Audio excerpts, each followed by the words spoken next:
माणगाव शहरात मागील काही दिवसांपासून धक्कादायक प्रकार समोर येत आहेत। यामध्ये अजून एक भर पडली आहे।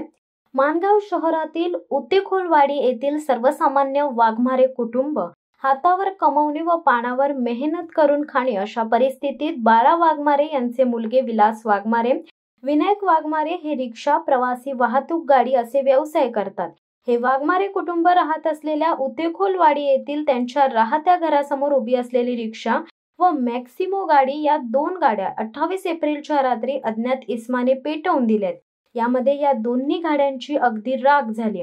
या घटनेत वाघमारे यांच्या मालकीचे रिक्षा क्रमांक MH06Z4257 व मॅक्सिमो क्रमांक MH06BE546 या दोन्ही गाड्या जळून खाक झाल्यात। मात्र वाघमारे यांच्या गाड्या जाळणे ही घटना खूप क्लेशदायक आणि दुःखदायक आहे, असे मत माणगाव शहरातील नागरिक व्यक्त करीत आहेत।